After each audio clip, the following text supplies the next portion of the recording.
Hello friend, आज हम आपको भारत से समुद्री सीमा बनाने वाले राज्य और वहाँ पे जो बंदरगाह हैं उनके बारे में बताएंगे।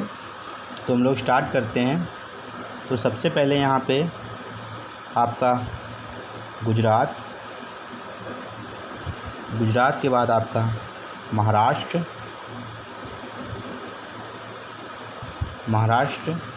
और महाराष्ट्र के बाद नीचे यहाँ पे गोवा के बाद आपका कर्नाटक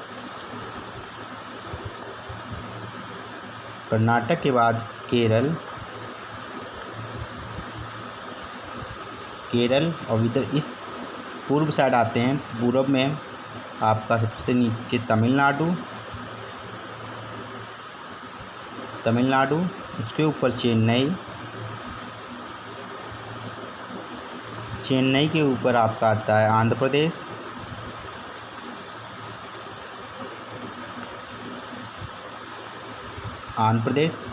के ऊपर आपका उड़ीसा के ऊपर यहाँ पे कलकत्ता। तो फ्रेंड, ये समुद्र से सटे हुए राज्य हैं और इस साइड आपका इस तरफ इधर पूरा आपका अरब सागर और इधर आपका बंगाल की खाड़ी।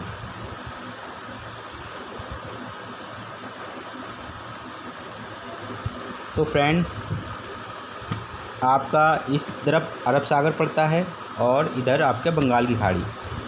तो जितने भी इधर के बंदरगाह हैं वो सब अरब सागर में बनते हैं और जो पूर्व साइड के बंदरगाह हैं तो आपके बंगाल खाड़ी में बनते हैं। तो हम लोग पहले अरब सागर के बंदरगाह पढ़ेंगे। तो सबसे पहले आता है गुजरात का एक सबसे फेमस बंदरगाह है कांडला बंदरगाह। और कांडला बंदरगाह जो है ये एक ज्वारी बंदरगाह है। तो यहाँ पे लिख देंगे ज्वारी बंदरगाह। ये ज्वारीय बंदरगाह है और ये भारत का दूसरा सबसे बड़ा बंदरगाह है। दूसरा सबसे बड़ा बंदरगाह है। और इसका जो नया नाम है कांडला बंदरगाह का नया नाम वो है आपका पंडित दीनदयाल उपाध्याय।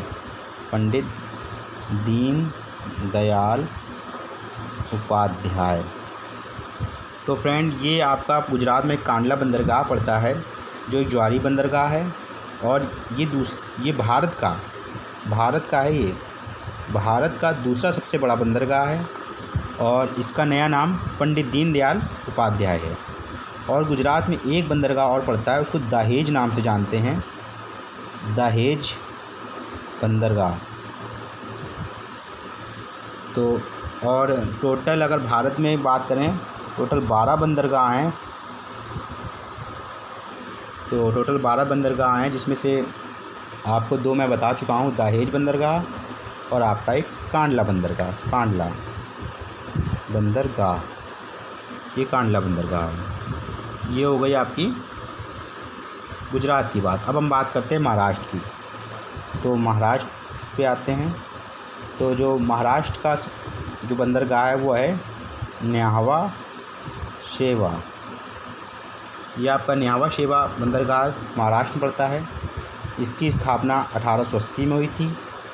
और जो न्हावा शेवा ये सूती वस्त्र का निर्यातक है। यहाँ पे सूती वस्त्र का निर्यात होता है। तो सूती वस्त्र का निर्यातक, यहाँ सूती वस्त्र का निर्यात होता है या निर्यात करते हैं। तो यहाँ पे सूती वस्त्र का निर्यात होता है। और जो न्हावा शेवा है इसका नया नाम की बात आती है। तो न्हावा शेवा के नया नाम है पंडित जवाहरलाल नेहरू बंदरगाह। तो पंडित जवाहरलाल नेहरू बंदरगाह के नाम से भी इसको जाना जाता है। तो हम आगे चलते हैं। अब आती है बात गोवा की। तो गोवा का जो फेमस बंदरगाह है वो है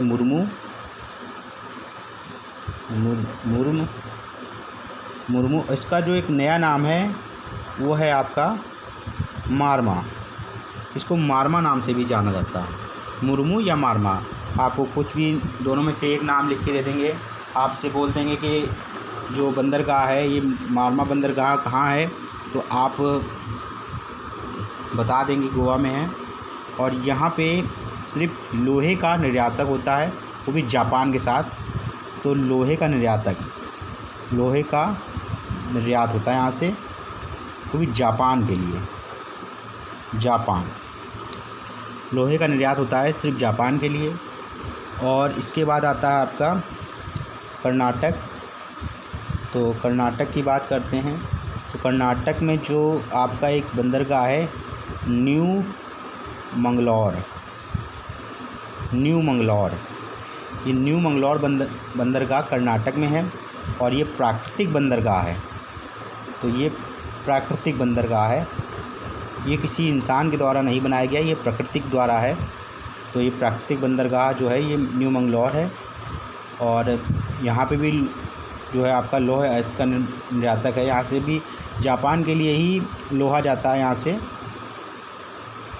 और जो केरल है, यहाँ का सबसे फेमस है कोच्चि बंदरगाह।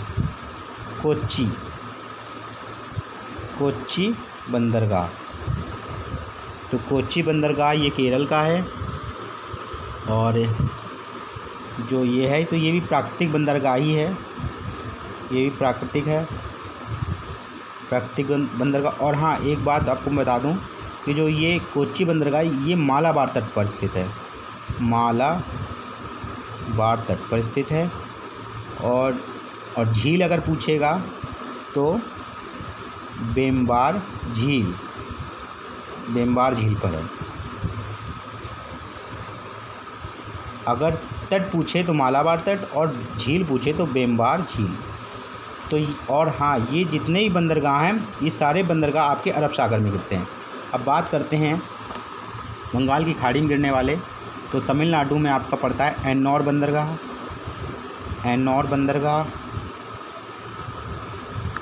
और चूँकि इसकी एक विशेषता क्या है कि ये जो है ये आपका एन्नौर बंदरगाह जो है ये कंप्यूटराइज्ड है, पूरा कंप्यूटराइज्ड बंदरगाह है। इसमें सारा काम कंप्यूटर द्वारा होता है। और ये आपका एशियन डेवलपमेंट बैंक द्वारा, ADB एशियन डेवलपमेंट बैंक द्वारा स्थापित किया गया है। सो मैं शॉर्ट में लिख रहा हूँ एशियन डेवलपमेंट बैंक। और यहीं पे तमिलनाडु में ही एक और है, वो है आपका तूतीकोरिन बंदरगाह। ये आपका कृत्रिम है,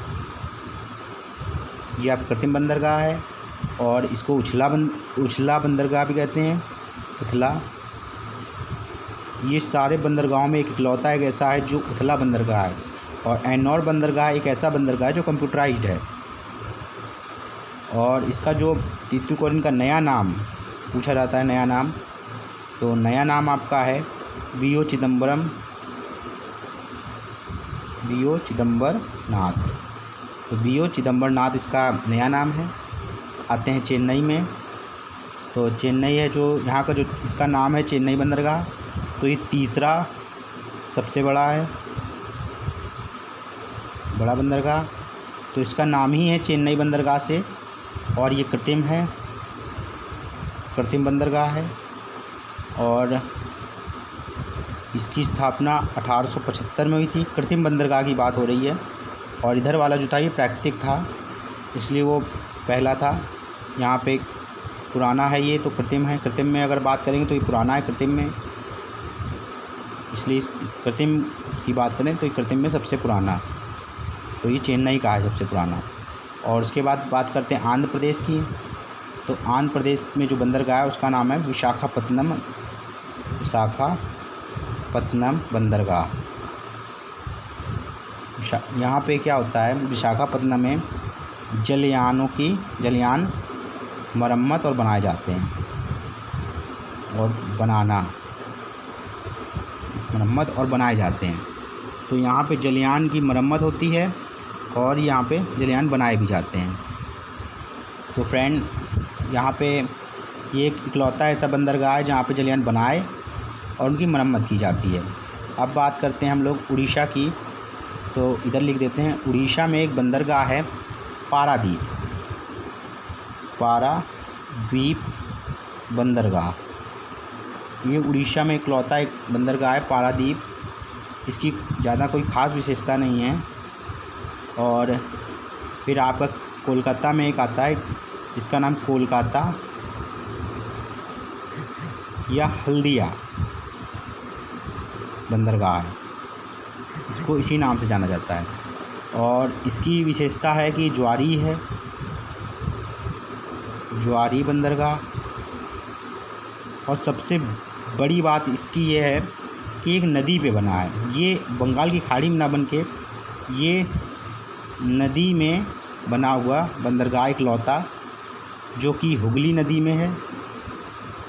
पश्चिम बंगाल में हुगली नदी बहती है और बाकी इसको छोड़ के इधर के सारे जो पूरब के हैं वो सब बंगाल की खाड़ी में गिरते हैं और जो आपके पश्चिम में हैं वो सब अरब सागर में गिरते हैं।